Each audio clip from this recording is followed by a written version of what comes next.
What are you doing? Getting the cardboard ready for my garden paths. All right, well, let's see what that means. Stay tuned.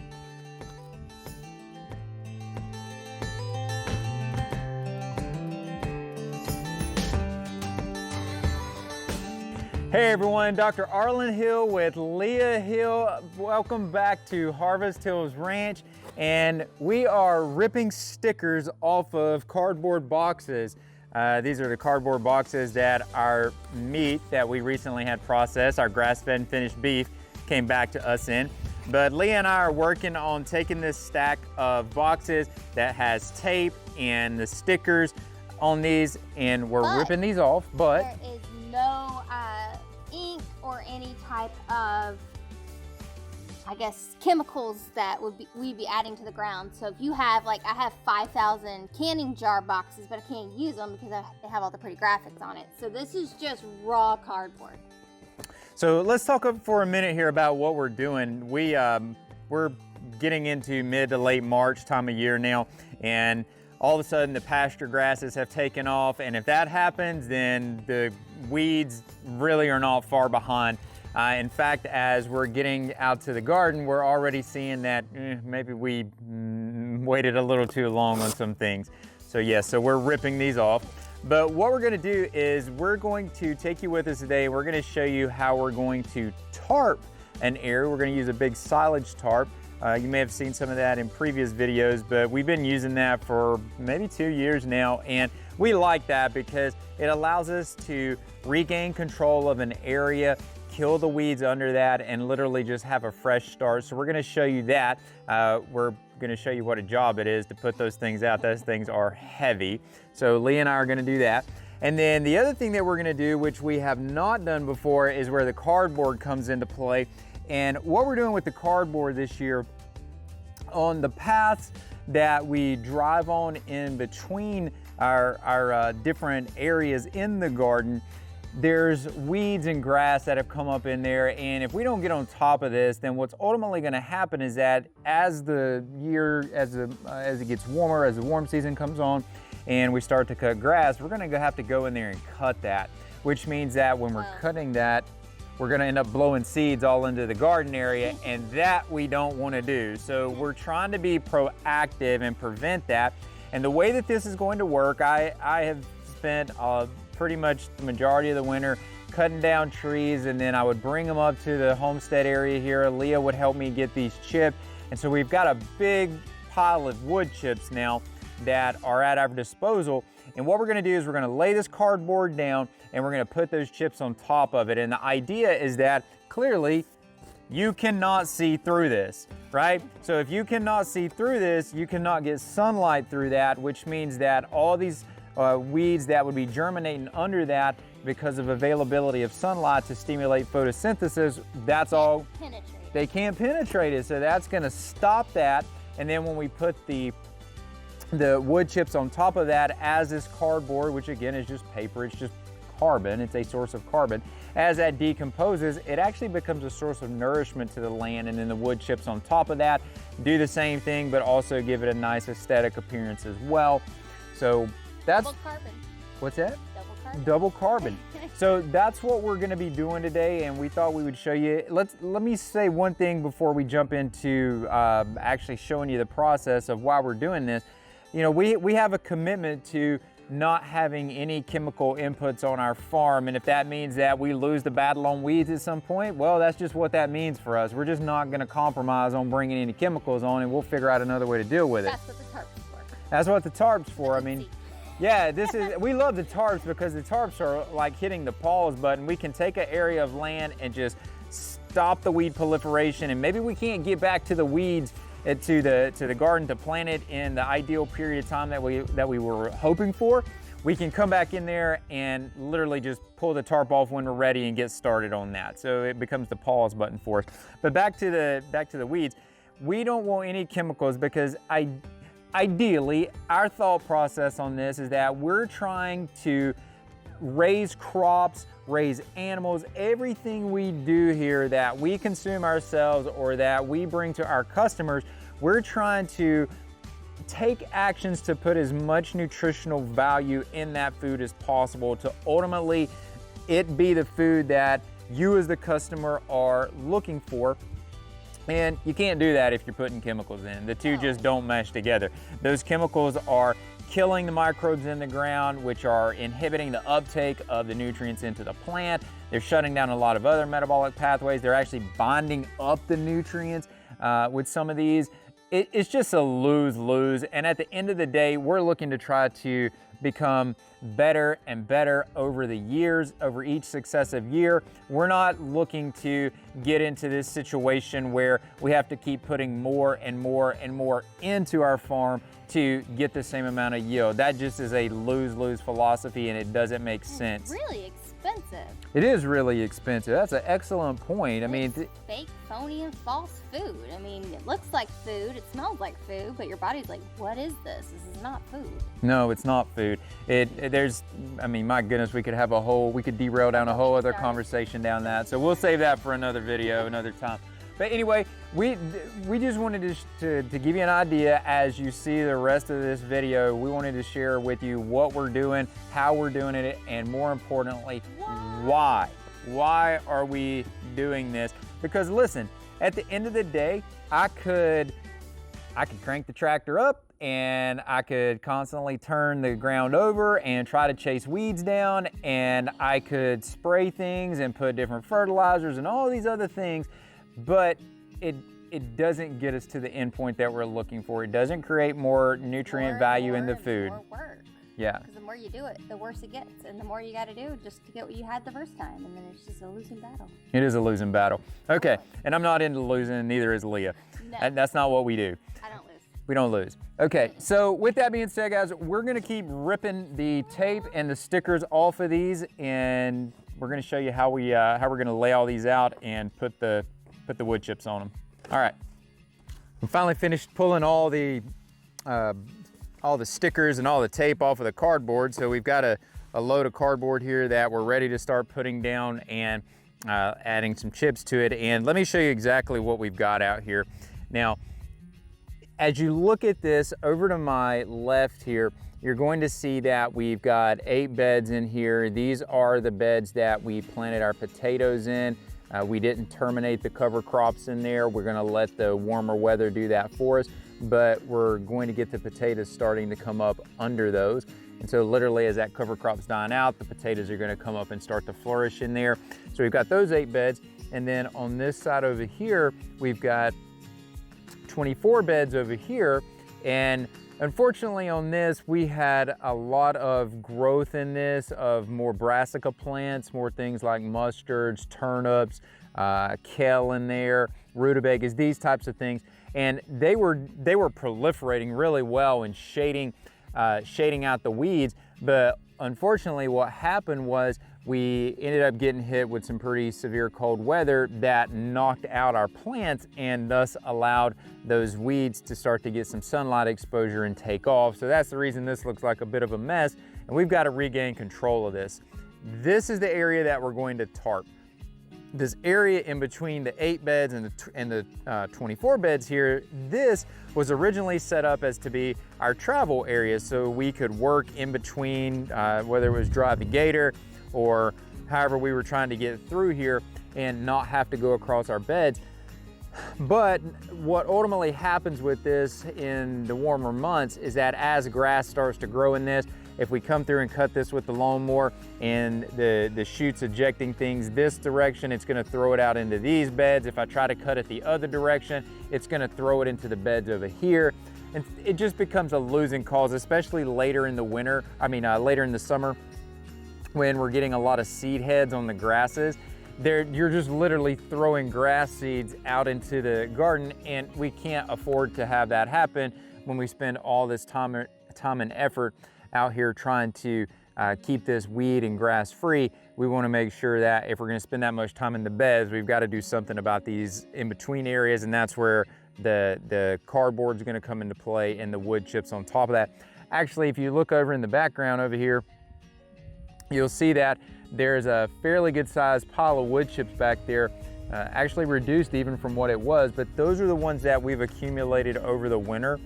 Those are wood chips from, we made all those wood chips. As we've been clearing back land, trying to gain new pasture area, we're going in and cutting out the smaller undergrowth, and we bring that up here to this garden area and chip that.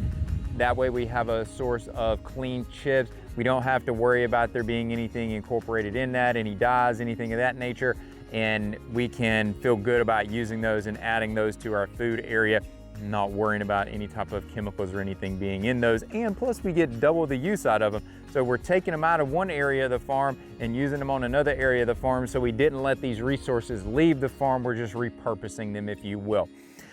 So with that said, I'm gonna let Leah go ahead and start laying out the cardboard. I'm gonna go get the tractor and some chips, and we're gonna start adding the chips to on top of the cardboard here.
Well, this is the first part that we got done, and We had a casualty.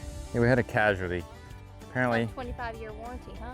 Couldn't yeah, withstand me. yeah, it does say that, doesn't it? It says 25-year warranty on here. I think this thing is maybe it's not 4 years old. So anyway, I'm gonna have to replace the handle on that.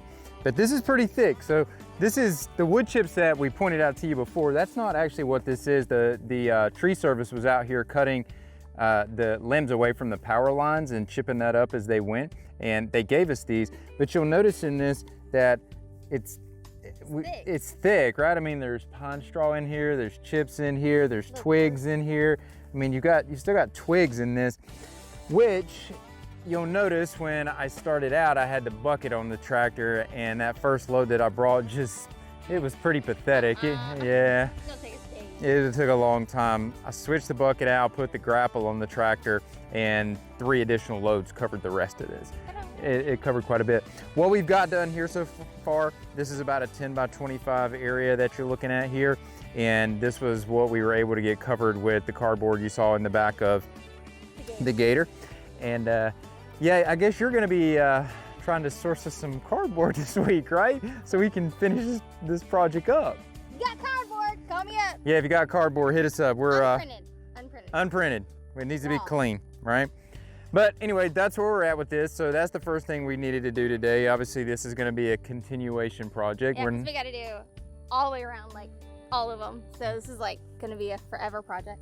Yeah, but this is the main part right here. We got to get this one especially done. This one's really difficult. On the rest of this, I can throw the grass to the outside, but this little lane right here and then one lane we have going that direction, you just can't do that. You're going to throw seeds in the garden area.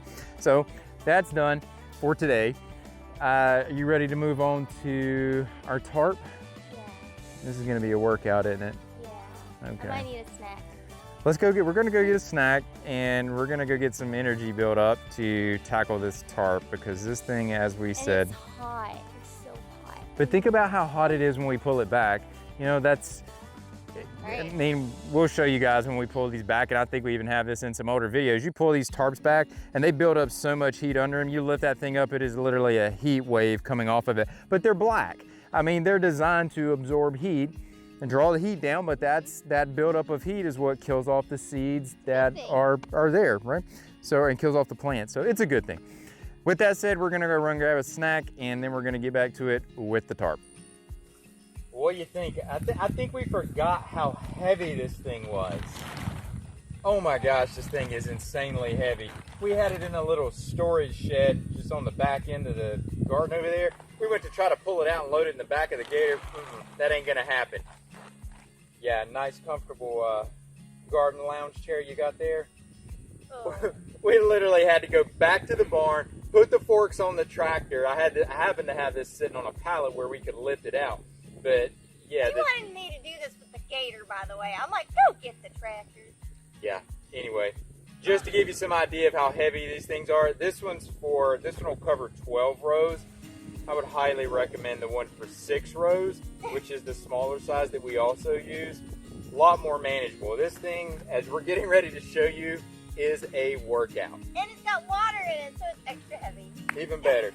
All right, ma'am, let's get after this.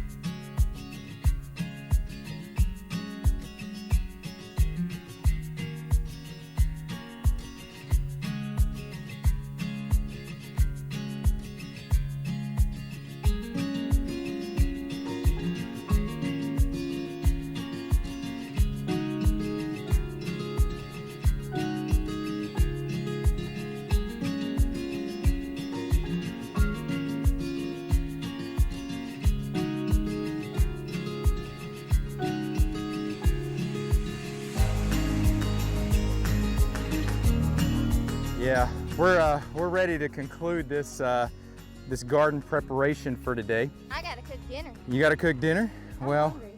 Here's what we're gonna do, guys. We're gonna get this tarp weighted down with some 4x4 boards and 2x6s on the outside. If we don't, this thing's gonna turn into a kite.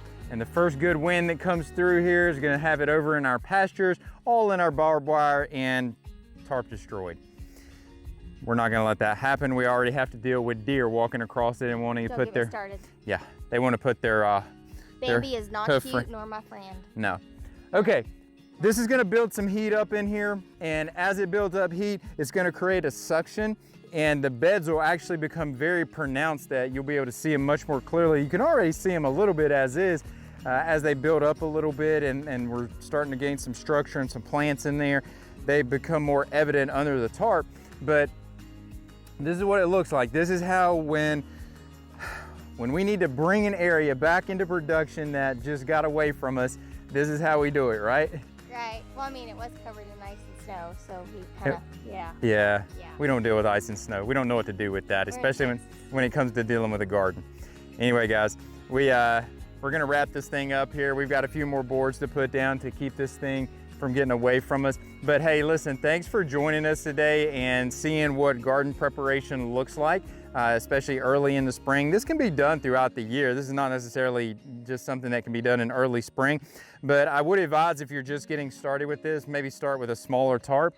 We started with a smaller tarp. Our original tarp was actually half this size and we still use it.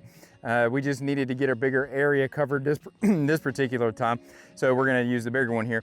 But nonetheless, so just to be clear, this is for our second spring planting, not our main spring planting. not our main spring planting. Yes, that is correct. We're gonna use the beds over here that are already composted for that main spring planting and get some earlier crops in. But hey, we appreciate you joining us out at Harvest Hills Ranch today. If you like the information, go ahead and hit that thumbs up there. And if you know someone that would have an interest in understanding where high quality food can come from, the steps and the process that can be put into play to make or to produce high quality food, share the video with them, share the content with them, let them see that there is a different way to do things. And if you want to see more about what we're doing, have an understanding of how regenerative agriculture and nutrition play together to ultimately help produce total health and wellness, by all means, hit that subscribe button. We'd love to have you joining us out here. Until next time, guys, I'm Dr. Arland Hill with Leah Hill, and we'll talk to you soon.